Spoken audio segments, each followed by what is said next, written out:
Hello, Mr. Stetz here.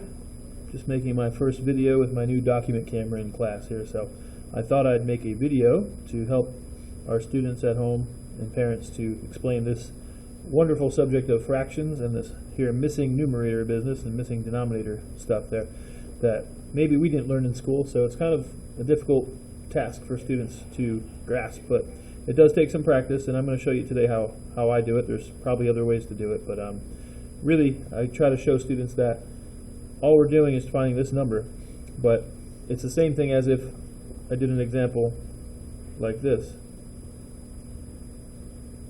And students would probably tell me, anybody that knows math would probably tell me that that missing number there is 3. So there's probably 2 ways that they figured that out, is just by saying, well, I know my subtraction facts, I know that 5 minus 3 is 2, but if you didn't know that, you could simply take the 2 numbers you do know about, 5 and 2, and subtract them, and you would end up with 3. So the same kind of reasoning can be used to figure this kind of problem out. Okay? So if we subtract these, I know it's subtraction, but if we subtract these 2 known fractions, we should get whatever this thing is as an answer, as a difference. So I'm going to take these 2 numbers that I know, 2 fractions that I know, and I'm going to rewrite them down here so that I can work with them. I'm going to subtract them. I'm going to put the bigger number on top, which is clearly 2 and 2/9, because you have 2 wholes in a fraction. Here you don't have any holes, you just have a fraction. So I'm going to subtract these, but then I run into a problem which students should know how to do at this point, and if they don't, I'll go over it anyway. They should realize that the two denominators in these problems are completely different, so we have to find a least common denominator to put them here. So basically we're going to make equal fractions, something equal to 2/9 and something equal to 19/45. I know that the least common denominator is going to be 45 for both of them. You might say, how did you find that? Well, there's one way to do it. I take 9 and 45, my 2 denominators that are different. I'm going to compare them side by side, but what I'm going to do is find all the multiples of 9 and 45. I'm just going to do a couple. So basically I can skip count by 9. 9, 18, 27, 36, so each time it goes up by 9. And finally 45, until I find a match. And here I can go 45, I know the next step up is 90, but I can probably stop there because I already see a number that 9 and 45 have in common as a common denominator. So 45 is going to be the smallest number that the 2 have in common as multiples. That's my new denominator.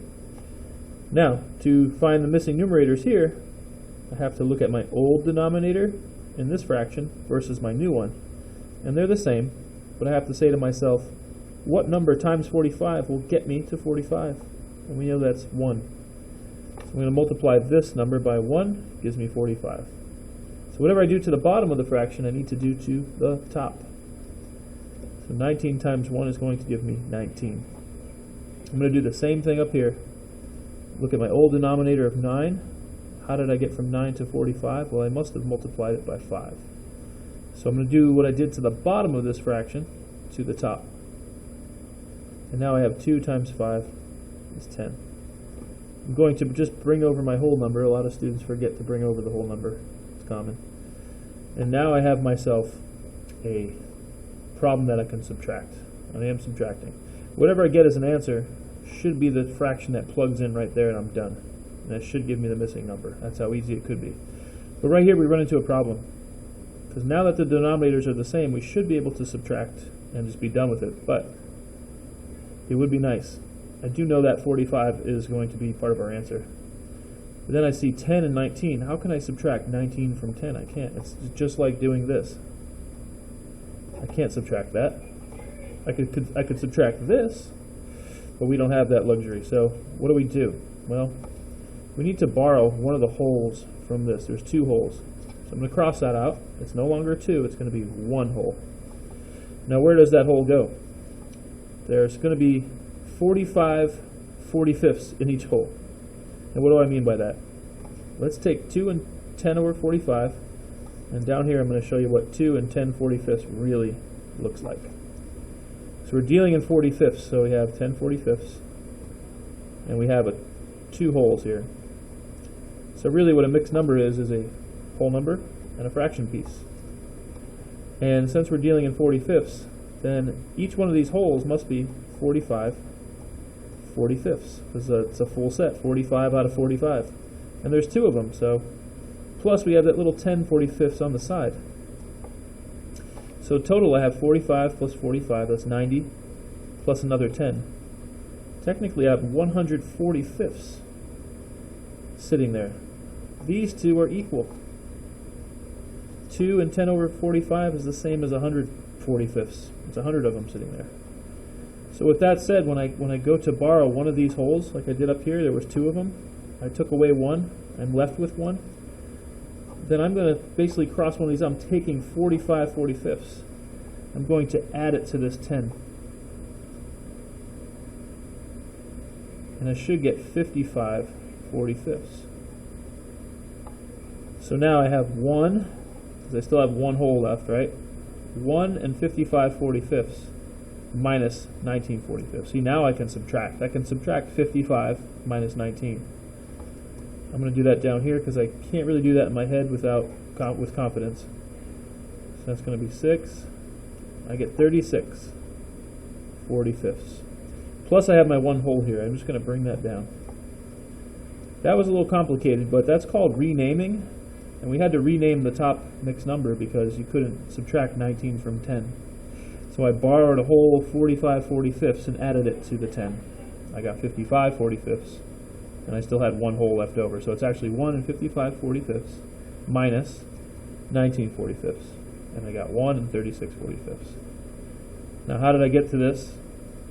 I basically subtracted the known fractions I had, and whatever I come up with is my missing fraction. But wait a minute. We always see this problem. I see 1, that looks right, that looks like it belongs there, but then I see 36 and 45. There's a 5 there, not a 45, so this doesn't really fit. So here's what I'm going to do. I have to take 1 and 36 over 45 and make it fit, basically. I need that top number, that's all I need, and I'm done. So I'm going to look at 1 and 36 45ths should be equal to 1 and something over 5. How did they get from 45 to 5? Well, they must have divided by 9, which means they have to divide the top by 9. 36 divided by 9 is 4.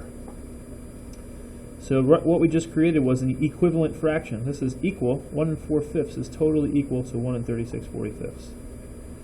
So if you notice now, this 1 and 4/5 will fit in here perfectly. So the missing digit is 4.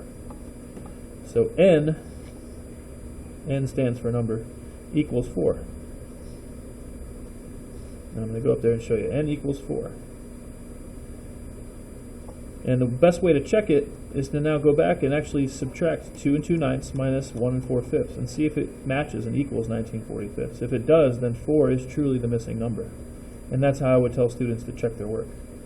Now this looks like a long process. I picked a problem that has almost every roadblock in it that a student will come up with in 5th and 6th grade. You probably run into every kind of problem here.